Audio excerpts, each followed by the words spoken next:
Cyberpunk 2077, released December of 2020. Available on PlayStation, Xbox, and PC platforms. Retailing for $59.99 on PC and Xbox, but only $49.99 on PlayStation. Cyberpunk 2077 is a first-person shooter role-playing game. It takes place in a dystopian city, Night City. Everything in the city is either controlled by criminals or the mega corporations. And the only difference seems to be that in the corporate areas, people are dressed slightly nicer.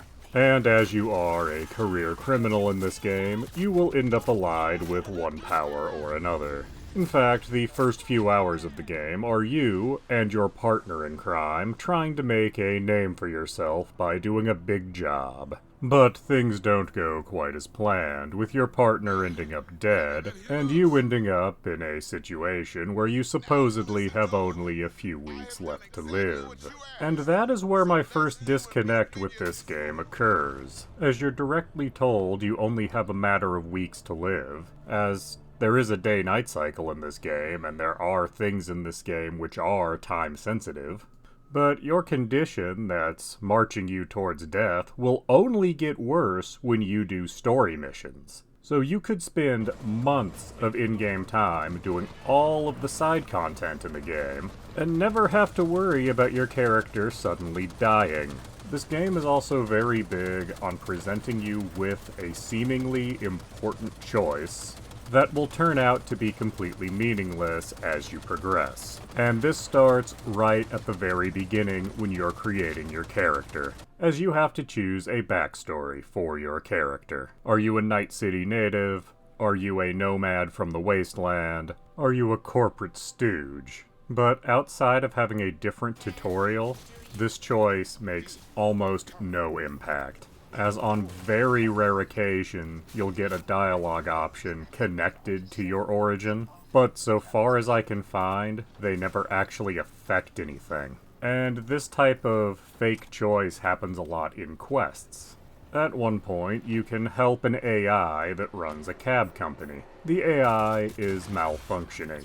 Now, you can reset the AI, you can destroy the computer that stores it, or you could make major alterations to this AI. Regardless of which of these you do, you end up just getting a car for your troubles. Now, where the choices you make in the game don't really seem to matter, what does actually matter is how you build your character. Every level you gain allows you to increase one stat by 1 point, and allows you to pick a perk. There are frequently obstacles in this game that can only be overcome by having the right amount of a given stat. And when you take care of an obstacle using a stat in the environment, it usually makes your situation much easier, such as using your body stat to force open a door, or using your cool stat to pass a dialogue check to avoid combat. And not only that, but your stats also determine how you'll go about combat, and you will be doing a lot of combat in this game. Are you going to be a stealth character with a high cool and reflex stat? Are you going to use your intelligence and technical ability to hack almost everything? Or are you just going to punch things?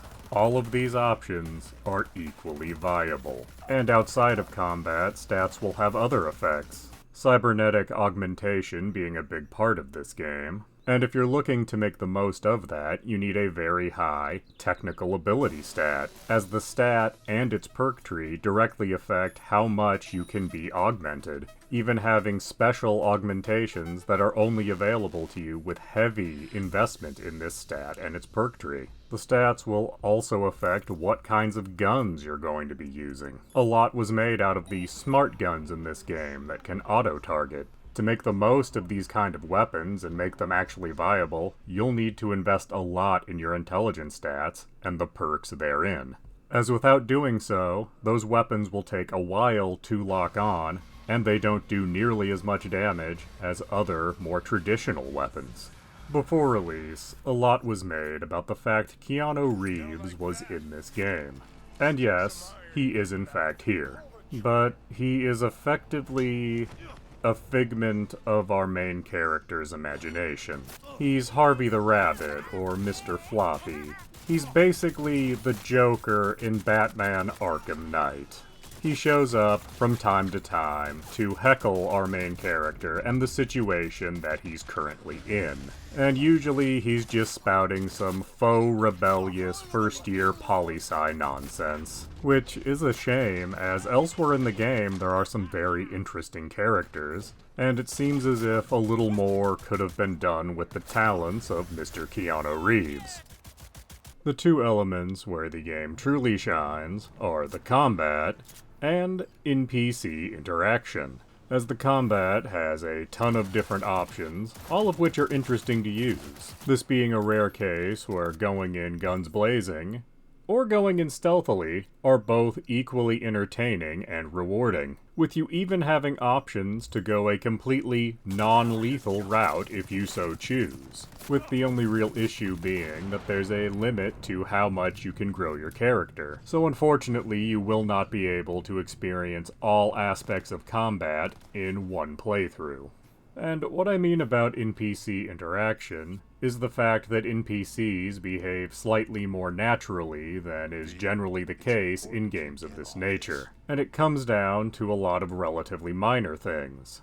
That during conversations with NPCs, they'll stop and sip a drink. That they're not just staring at you blankly, waiting for you to give your response. They react more like an actual person would if you were to wait 45 seconds to give your response to someone in a conversation. And seeing this is rather refreshing, and I personally hope more games take up doing things like this.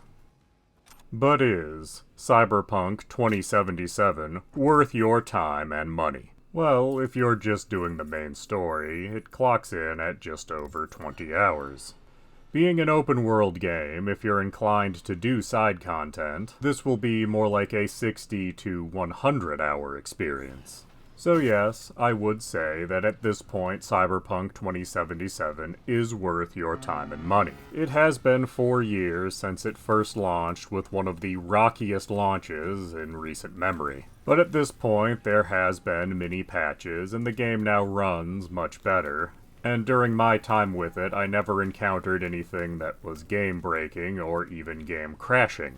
However, I would recommend playing this on PC, PlayStation 5, or Xbox Series X, as while the game is available on PlayStation 4 and Xbox One, as even after 4 years of patches, those versions still have quite a few issues and are an inferior experience. I would also recommend that if you're interested in playing Cyberpunk 2077, that you track down a physical copy, as digitally this game is $50 to $60 depending on platform. I was able to find a brand new physical Xbox copy for only $10 at Walmart. I know, however, that depending on what you're playing on, a physical copy might not actually work for you. So I am inclined to say that this game is worth it, but that you probably should wait for a sale. Please do subscribe, comment, like, and tell your friends.